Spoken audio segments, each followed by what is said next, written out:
Welcome to my YouTube channel.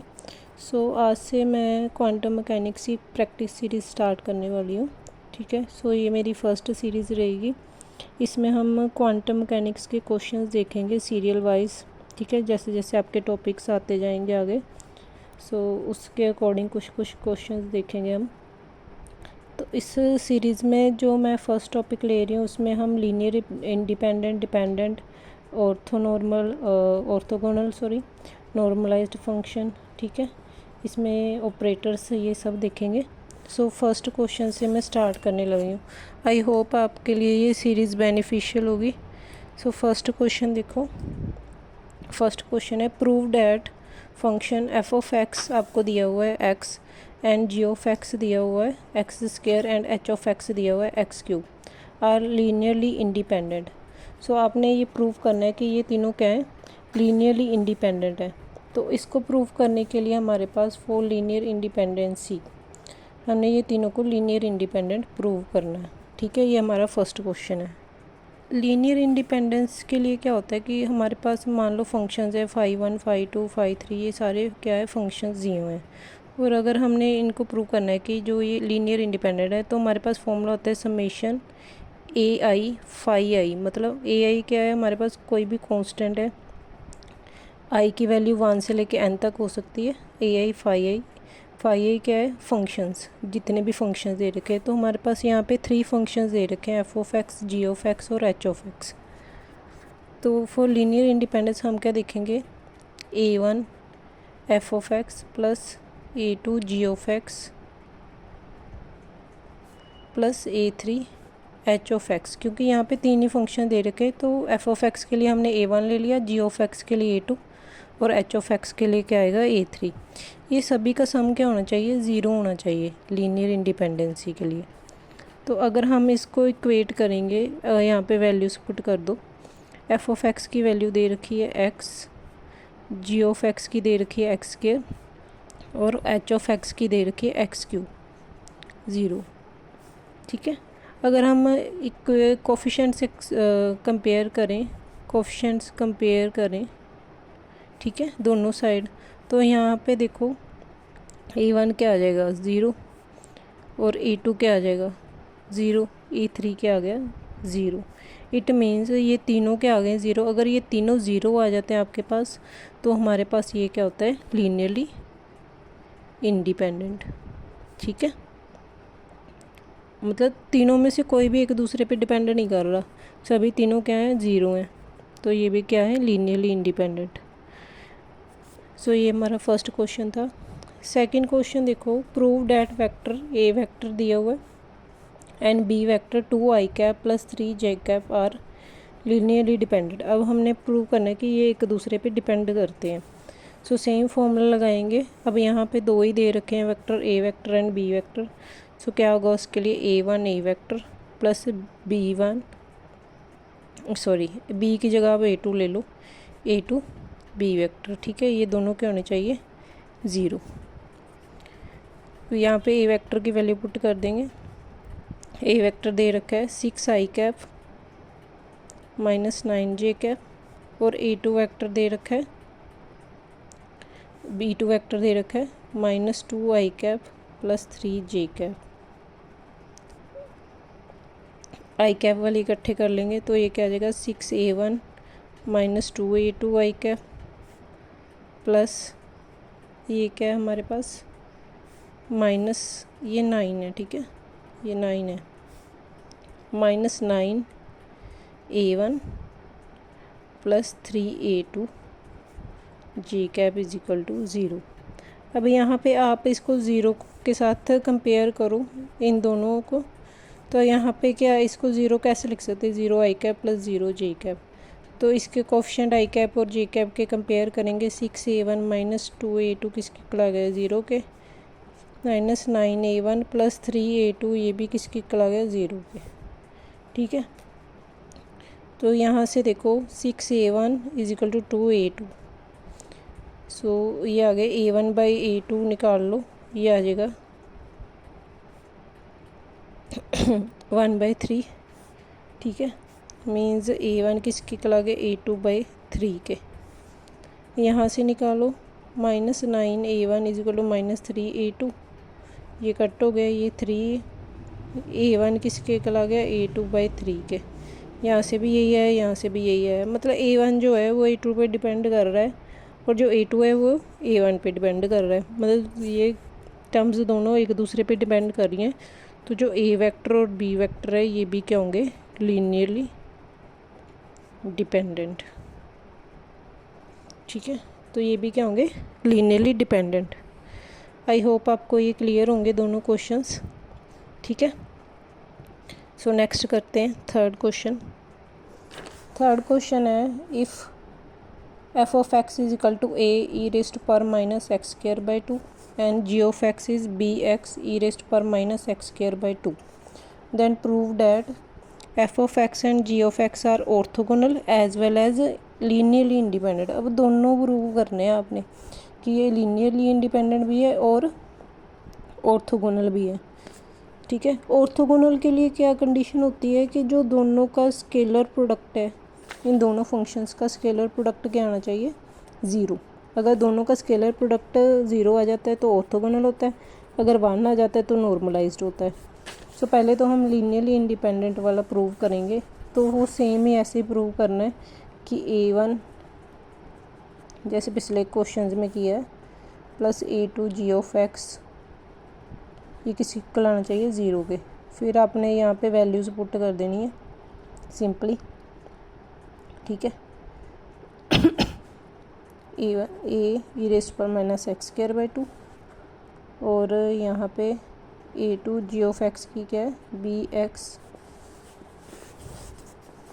e raised पर minus x square by 2 is equal to 0। देखो आप यहाँ से क्या कॉमन निकाल सकते हो, e रेस्ट पर माइनस एक्स स्क्वायर बाई 2 तो कॉमन आ गया। ठीक है, ए भी यहाँ पे कांस्टेंट ही है। ठीक है, बी भी यहाँ पे क्या है, कोई कांस्टेंट ही है। सो इन दोनों को मिला के हमने a1 ही लिख लिया और इन दोनों को मिला के क्या है a2 ही लिख लिया। ठीक है, यहाँ पे x भी है इंटू एक्स, a2x ये किसकी कल आ गया ज़ीरो की। सो अगर हम ये तो ज़ीरो हो नहीं सकता फंक्शन, तो ये ज़ीरो हो जाएगा, तो a1 क्या आ जाएगा ज़ीरो और a2 भी क्या आ जाएगा ज़ीरो। ठीक है, क्योंकि x ज़ीरो नहीं हो सकता और ये भी टर्म ज़ीरो नहीं हो सकती। सो a1 और a2 दोनों क्या है ज़ीरो। तो इससे हमें पता चल गया ये दोनों क्या है लीनियरली इंडिपेंडेंट।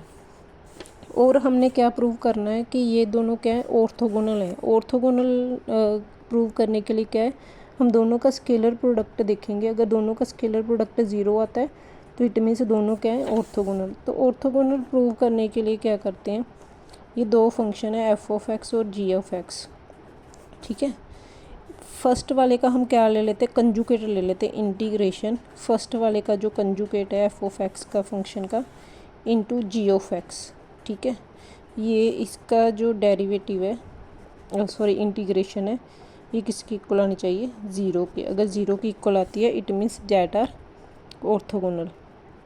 एंड जो इसकी लिमिट्स हैं वो क्या होंगी -∞ टू इन्फिनिटी। सो बस वैल्यूज़ पुट कर दो। देखो इसका जो कंजुकेट है f ऑफ x का कंजुकेट वो क्या आएगा, सेम ही आएगा, a e रेस्ट पर माइनस एक्स स्क्वायर बाई 2। ठीक है, और g ऑफ x का क्या आएगा, g ऑफ x की वैल्यू bx e रेस्ट पर माइनस एक्स स्क्वायर बाई 2। ठीक है, dx। अब a b दोनों कांस्टेंट है, ये बाहर आ जाएंगे,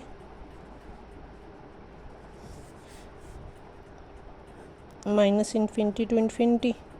अब ये दोनों base same powers add, so it will be equal to e raised पर माइनस एक्स स्क्वायर, फिर 2x स्क्वायर बाई 2 आ जाएगा, 2 से 2 कैंसिल हो गया तो ये टर्म आ जाएगी। ठीक है, इंटू एक्स भी है। अब ये ज़ीरो की इक्वल आपने प्रूव करना है। अब पहले आप इसका इंटीग्रेशन करोगे, जो इंटीग्रेशन जब आप करोगे ना, आप इस टर्म का इंटीग्रेशन करके देखना ये टर्म ज़ीरो बनेगी। ठीक है, सो ये क्या आ जाएगा हमारे पास ज़ीरो। सो इट मीन्स ये क्या है ऑर्थोगोनल है। ठीक है, ये आप वो वाला फॉर्मूला लगा लेना, फर्स्ट का ऐसे रख के सेकंड का इंटीग्रेशन माइनस फर्स्ट का डेरिवेटिव सेकंड का इंटीग्रेशन, फिर दोनों का इंटीग्रेशन कर देना, ठीक है। तो आपके पास ये देखना ये टर्म 0 बनेगी, लिमिट्स पुट कर देना। तो इट मीन्स ये क्या है, ऑर्थोगोनल है दोनों। आई होप ये क्वेश्चन भी आपको क्लियर होगा क्वांटम मैकेनिक्स का, ठीक है।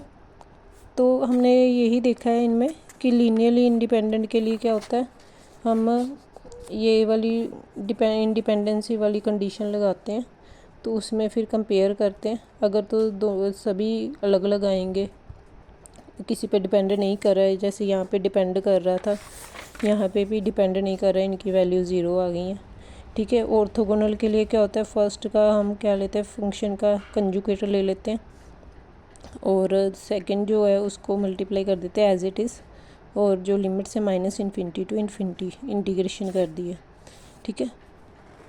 नेक्स्ट देखो फोर्थ वाला, इसमें हम नॉर्मलाइज्ड प्रूव करना है, देखो, और फर्स्ट वाले में कंजुगेट निकालना है इसका, ठीक है। नॉर्मलाइज्ड में क्या होता है, जो आता है इंटीग्रेशन जो आती है वो किसकी इक्वल होनी चाहिए, 1 की इक्वल। सो देखो ए वाले में क्या दे रखा है, ए पार्ट में हमने क्या प्रूव करना है कि इसका जो कंजुगेट फाइंड करना है इस फंक्शन का, ठीक है। तो हमें देखो f(x) क्या दे रखा है, 0 फॉर x लेस देन 0, और x ग्रेटर देन 0 वाली की क्या है हमारे फंक्शन, हमारे पास फंक्शन ये है a e⁻x/a plus aorta into kx, ठीक है। सो देखो इसका जो कंजुगेट फाइंड करेंगे ना, अगर f(x) फंक्शन 0 के इक्वल है फॉर x लेस देन 0, जो इसका कंजुगेट होगा f का फंक्शन का कंजुगेट वो किसके यहाँ पे क्या आएगा, x ग्रेटर देन 0, ठीक है, सॉरी x लेस देन 0 ही आएगा, ओके जी। यहाँ पे f(x) की वैल्यू पुट करो, f(x) क्या दिया हुआ है, e⁻x/a प्लस एओटा kx, ठीक है, फॉर x ग्रेटर देन 0। जो x लेस देन 0 के लिए जो f(x) दे रखा था वो 0, इसका कंजुगेट भी 0 आएगा। अब हम ग्रेटर देन 0 के लिए देखेंगे, इसका कंजुगेट निकालेंगे, तो आपने क्या करना है, a का कंजुगेट क्या आएगा, a कंजुगेट, ठीक है। और ये जो टर्म है एओटा वाली यहाँ पे प्लस है, यहाँ पे क्या आ जाएगा -x/a, तो ऐसे ही रहेगा। जब इसका कंजुगेट करेंगे तो जो इमेजिनरी टर्म है एओटा वाली वो क्या आ जाएगी, -एओटा। सो ये क्या आ गया इसका conjugate for x greater than 0। अब बी पार्ट में आपने इसको नॉर्मलाइज करना है, ठीक है। Find the value of a, आपने a की वैल्यू फाइंड करनी है कि जो फंक्शन है वो क्या है, नॉर्मलाइज में क्या होता है, -∞ टू इन्फिनिटी, इस फंक्शन को नॉर्मलाइज करो, इसका कंजुगेट ले लो इनटू प्रोडक्ट ऑफ फंक्शन, इसका जो इंटीग्रेशन है किसकी इक्वल होना चाहिए, 1 के, ठीक है। सो जब इसका करेंगे फंक्शन f'(x), ठीक है, इसका कंजुगेट जो है इसकी वैल्यूज़ पुट कर दो यहाँ पे। अब जब आपने ये इसका कंजुगेट और ये निकालना ना, ये दोनों कंडीशंस पे निकालना है, x लेस देन 0 पे भी, x ग्रेटर देन 0 पे भी। फर्स्ट x लेस देन 0 के लिए क्या होगा, -∞ टू इन्फिनिटी, वो तो हमारे पास क्या है, 0 ही आया है, 0 into dx plus -∞ to infinity f(x) कितना आया, a का conjugate e⁻x/a minus aorta kx, और f(x) कितना है दिया हुआ है, e⁻x/a plus aorta kx into dx, ठीक है। ये किसके इक्वल 1 के। अब देखो a* और a, इन दोनों का जो प्रोडक्ट है वो क्या होगा, a², और ये कांस्टेंट होगा, तो इसके लिए हम इसको बाहर निकालेंगे इंटीग्रेशन से, ठीक है। और जो ये आपकी कंडीशन -∞ से 0 से, यहाँ पे क्या आना था, 0 से इन्फिनिटी, -∞ टू 0, 0 टू इन्फिनिटी, ठीक है। तो ये क्या आ गया, ये a² आ गया, e⁻x/a and e raised power minus x by, ये आ गया e raised power minus 2x by a, और ये टर्म्स क्या हो जाएंगी, माइनस योटा के एक्स और योटा के एक्स कैंसिल आउट हो जाएंगी, d x is equal to 0 sorry 1। ठीक है, अब जब आप इसको सोल्व करेंगे, ठीक है, आपके पास क्या आएगा, जो ए आ जाएगा वो आ जाएगा √2/a,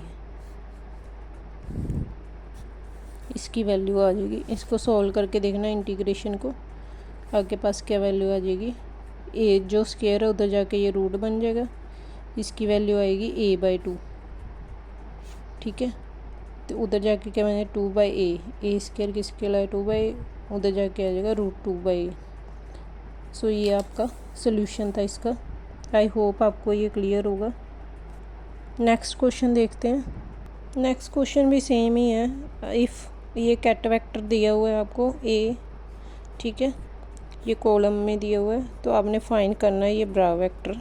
ठीक है, सेकंड में आपने ए की वैल्यू फाइंड करनी है, अगर जो ये क्या है कैट वेक्टर जो है वो उसको नॉर्मलाइज करेंगे। सो देखो फर्स्ट ए पार्ट में इसका जो ये जो बच्चे कैट वेक्टर है और ये जो ब्रा वेक्टर है, ठीक है, ये दोनों एक दूसरे के क्या होते हैं, कंजुगेट। तो अगर हम इसका कंजुगेट फाइंड कर लेंगे तो हमारे पास क्या आ जाएगा, ब्रा वेक्टर आ जाएगा। तो देखो हमारे पास क्या आएगा, इसका कंजुगेट कर दो, ए का कंजुगेट क्या आ जाएगा, ए स्टार, और ये जो कॉलम है ये किस में चेंज हो जाएगा, रो में, और इमेजिनरी टर्म्स क्या है, नेगेटिव में चेंज हो जाएंगे। सो ये आ गया इसका कंजुगेट। ठीक है, फिर ए पार्ट तो हो गया। बी पार्ट देखो, इसको नॉर्मलाइज करना है। नॉर्मलाइज के लिए क्या होता है, साई स्टार ये कैट वेक्टर इंटू ब्रा वेक्टर, ये नोटेशन होती है। ठीक है, ये किसकी इक्वल आनी चाहिए, 1 के। इसका मतलब क्या है, आपने इसको सिंपली, वैसे इसका मतलब ये होता है, ठीक है, फर्स्ट साई स्टार साई किसकी इक्वल आना चाहिए, 1 के। लिमिट्स क्या आनी चाहिए, -∞ टू इन्फिनिटी। बट अगर हम इसमें टर्म्स में देख रहे हैं तो हमारे पास ऑलरेडी वैल्यूज़ गिवन है, तो इसकी कैट वेक्टर की वैल्यू क्या है, वो हमने सॉरी ब्रा वेक्टर की हमने निकाली है, ए कंजुगेट 1 माइनस योटा 0, और इसकी दी हुई है a1 योटा 0। ठीक है, ये किसकी इक्वल आना चाहिए, 1 के। ए स्टार इंटू ए, ये क्या हो जाएगा, ए स्क्वायर। अब इसको करो 1 माइनस एटा स्क्वायर, माइनस एटा स्क्वायर क्या आ जाएगा, माइनस माइनस प्लस हो जाएगा, 1 + 1 + 0। ठीक है, ये किसके लग गया, 1 के। सो ए स्क्वायर इंटू 2 = 1, ये आ गया, ए की वैल्यू आ गई 1/√2। ठीक है, आई होप आपको ये क्लियर होगा। ये दोनों सेम ही थे, सेम वैसे ही करने थे, दोनों में नॉर्मलाइज आपने प्रूव करना था। आई होप आपको ये क्लियर होंगे क्वेश्चंस। अब नेक्स्ट क्वेश्चन देखते हैं। ये जो क्वेश्चन है ना, ये भी सेम ही है। देखो आपको कैट वेक्टर दे रखा है a1 phi1 a2 phi2। ठीक है, ये भी आपको कैट वेक्टर psi2 के टर्म्स में दे रखा है। psi2 दे रखा है b1 phi1 b2 phi2, ये दे रखा है। आपने एक तो ये भी दे रखा है आपको कि दोनों का जो phi1 phi2 है, कैट वेक्टर और ब्रा वेक्टर दोनों की नोटेशन क्या है, ∇IG। Then first find condition for या psi1 and psi2 are normalised, कि ये दोनों क्या है, नॉर्मलाइज्ड। सेकंड में ऑर्थोगोनल, इनकी कंडीशन फाइंड करनी है आपने। देखो अगर psi1 नॉर्मलाइज्ड हुआ, ठीक है, अगर psi1 नॉर्मलाइज्ड है, इफ psi1 इज नॉर्मलाइज्ड, ठीक है, तो ये नॉर्मलाइज्ड है, तो आपके पास ये कंडीशन प्रूव होनी चाहिए, ये भी मैंने बताई ना। और ये क्या है, ब्रा वेक्टर, ये इसका कंजुगेट होता है, इसका कंजुगेट क्या आएगा, a1 का a1 स्टार। ठीक है, और ये किस में चेंज होगा, ब्रा वेक्टर में, प्लस a2 स्टार। और ये किस में चेंज हो जाएगा, कैट वेक्टर ब्रा वेक्टर में। ठीक है, क्लियर है। और क्या है इसमें, साई 1, ये आ गया कैट वेक्टर इंटू ब्रा वेक्टर। इसको ऐसे कर लूँ,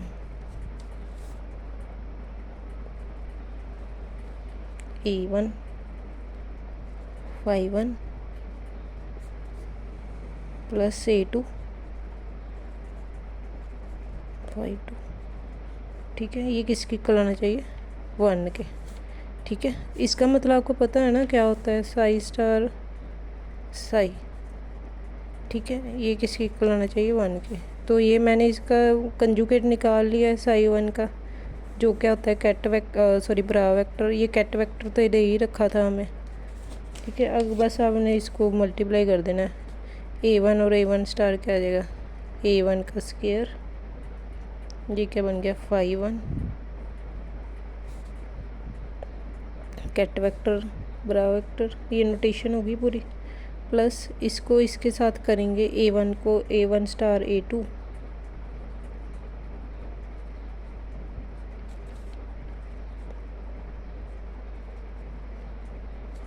प्लस A2 स्टार A1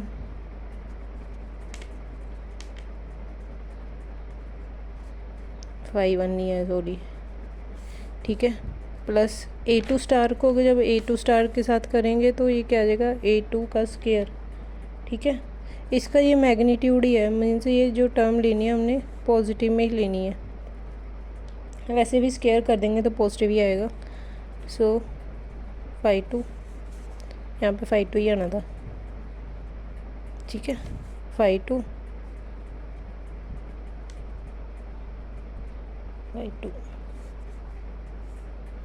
ठीक है जी। A1 इसको इसके साथ कर दिया, इसको इसके साथ जब किया है ना, यहाँ पे 2 आना है, phi1 phi2। ठीक है, phi1 phi2, फिर इसको इसके साथ किया मैंने, phi2 phi1 आ गया, और इसको इसके साथ किया तो phi2 phi2 आ गया। ये क्या है हमारे पास, 1 नहीं है। ठीक है जी, ये आपको गिवन दिया हुआ है, ये क्या है, 1 है, phi1 phi2 और I1। सो हमारे पास इसको phi1 phi2 जो है वो क्या है, 0। अगर दोनों सेम है तो 1 के इक्वल हैं, दोनों क्या है, ऑर्थोगोनल है, phi1 और phi2, ये क्या हो गए, 0 के इक्वल। इक्वल phi1 phi1 अगर है या phi2 phi2 है तो ये क्या होंगे, ऑर्थोगोनल सॉरी नॉर्मलाइज्ड होंगे, तो 1 के इक्वल होंगे। अगर डिफरेंट है तो ये ऑर्थोगोनल होंगे, तो क्या होंगे, 0 के इक्वल। सो पुट कर दो, ये तो 0 ही हो जाएंगे, ये दोनों टर्म्स तो 0 ही हो जाएंगी। क्या बचेगा, A1 स्क्वायर प्लस A2 का स्क्वायर, ये किसके इक्वल आ गया, 1 के। ठीक है, ये जो होती है ना कैटर नोटेशन और ब्रार नोटेशन, अगर तो ये दोनों सेम है, 1 जैसे यहाँ पे 1 1 है, तो ये क्या होते हैं हमारे पास, नॉर्मलाइज्ड होते हैं, तो इनकी वैल्यू क्या होती है, 1। और इसकी भी क्या होगी, phi2 दोनों 2 2 सेम है, तो दोनों क्या होंगे, 1 के इक्वल नॉर्मलाइज्ड। बट अगर डिफरेंट है तो क्या होंगे, 0 के इक्वल, मतलब ऑर्थोगोनल होंगे दोनों। ठीक है जी। सिमिलरली हमने psi2 के लिए प्रूव करना है, psi2 भी क्या है, नॉर्मलाइज्ड करना है इसको भी। सो कैसे नॉर्मलाइज करोगे, psi2 ये क्या होना चाहिए, 1 के इक्वल, ये इसका कंजुगेट ही होता है। ठीक है, सो ये क्या आ जाएगा, सेम वैसे ही आ जाएगा, B1 square phi1 phi2 plus B2 star B1 phi2 phi1 plus B2 square phi2 phi1। ठीक है, इसमें भी ये क्या हो जाएंगे, देखो ये दोनों क्या है, और नो ऑर्थोगोनल है, ये तो हमारे पास क्या हो गए, 0। ठीक है, ये क्या होंगे, 0। तो यहाँ पे क्या आ जाएगा b1 का स्क्वायर प्लस b2 का स्क्वायर इज इक्वल टू 1। अब आपने प्रूव करना है कि ऑर्थोगोनल है। ऑर्थोगोनल के लिए क्या होती है कंडीशन कि जो इनका कंजुगेट होता है वो क्या होता है 0। ठीक है, इनका कंजुगेट क्या होता है साई 1 साई 2 या साई 2 साई 1 ले लो, ये क्या होना चाहिए 0। तो पुट कर दो यहाँ पे वैल्यूज़। यहाँ पे साई 1 है, ये मतलब जो ब्रा वेक्टर है इसका कंजुगेट है साई 1 का, ये क्या आ जाएगा A1 star phi 1 plus A2 star phi 2। और साई 2 कितना दे रखा है, दोनों में से कोई भी ले लो, ठीक है सेम ही आएगा, तो दोनों में से कोई भी ले लो।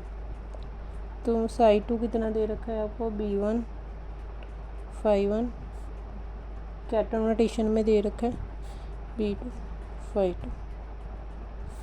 इसको मल्टीप्लाई करो A1 star B1 phi 1 phi 1 plus इसको मल्टीप्लाई करो A2 star B1 phi 2 phi 1 plus इसको इसके साथ करो अब इसको B2 को इसके साथ करो, ठीक है A1 star B2 phi 1 phi 2 plus A2 star B2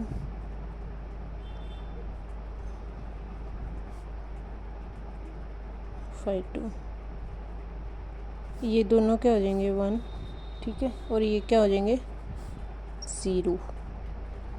okay जी, अगर ये 1 है तो A1 star B1 plus A2 star B2 ये किसी इक्वल आना चाहिए 0 के। सिमिलरली दूसरे के लिए प्रूव करेंगे ना इसके लिए, तो यहाँ पे क्या आ जाएगा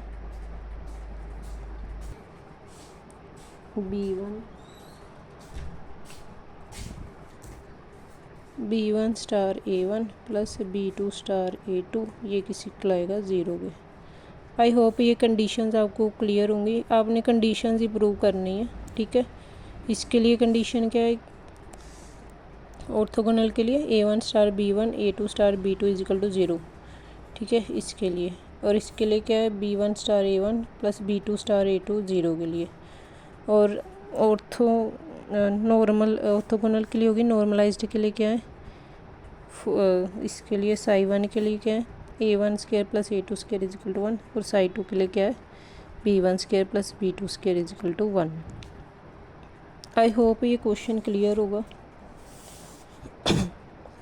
एक बार आप देख सकते हैं, अगर आपने स्क्रीनशॉट लेना स्क्रीनशॉट भी ले सकते हो। ये मैं आपको बता रही हूँ कि सॉल्व कैसे करना है। ये वैसे तो ये आता नहीं होता है ऐसे वाला क्वेश्चन कभी एग्ज़ाम में, तो वैसे देख लो आप, ठीक है क्लियर है। अभी नेक्स्ट क्वेश्चन देखेंगे 7th क्वेश्चन। 7th में दे रखा है if D of x is defined as curl by curl x. अगर डी एक्स क्या है कर्ल ऑफ कर्ल एक्स है, और साई दे रखा है a sine pi n pi by a, ठीक है। फर्स्ट आपने क्या करना है इसको इस पे ऑपरेट करना है, फिर इसके स्क्वायर को साई एक्स पे ऑपरेट करना है। सो देखो साई एक्स कितना दे रखा है आपको sine a sine n pi x by a. So a part में इसको इस पे ऑपरेट करना है, ठीक है। D of x psi x, D of x क्या है कर्ल बाय कर्ल एक्स, और साई एक्स पे ऑपरेट करना है a sine n pi x by a. इसका कर दो कर्ल बाय कर्ल एक्स, ये तो कांस्टेंट है। साइन का डेरिवेटिव क्या होगा cos pi x by a into n pi by a. तो ये क्या हो गया a n pi by a cos n pi x by a, ठीक है क्लियर है। बी देखो इसका स्क्वायर मतलब कर्ल बाय कर्ल एक्स का स्क्वायर, इसको ऑपरेट करना a sine n pi x by a पे, ठीक है। मैं इसका डबल डेरिवेटिव करना है, तो फर्स्ट बारी तो किया ही हुआ है, इसी का डेरिवेटिव कर लो। सो ये क्या आ जाएगा, एन पाई बाई ए, कोस का क्या होता है minus sine n pi x by a, n pi into n pi by a.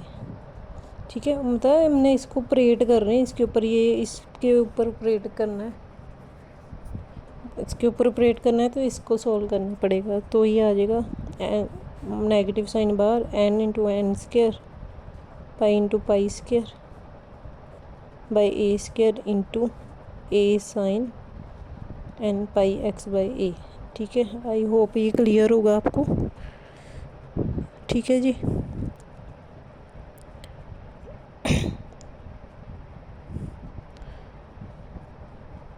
So next में पूछा है सी में which one of the given above given eigen value problem, इनमें से कौन सी वाली आइगन वैल्यू देगी आपको। सो देखो ये वाली आइगन वैल्यू देगी, ये हमारे पास ये टर्म क्या है साई एक्स, ठीक है, और ये आपके पास आइगन वैल्यू आ रही है minus n square pi square by a square. तो अगर हम डी एक्स स्क्र को ऑपरेट करेंगे साई एक्स पे, तो हमारे पास फिर साई एक्स बन के आ रहा है, और ये उसकी क्या आ रही है आइगन वैल्यू आ रही है। सो ये वाला ऑपरेशन जो सेकंड वाला है वही क्या देगा हमें आइगन वैल्यू प्रॉब्लम देगा। ठीक है जी, ओके। आई होप ये क्वेश्चंस आपको क्लियर होंगे। कुछ क्वेश्चंस हम नेक्स्ट वीडियो में देखेंगे। Thank you for watching my video and please subscribe my channel.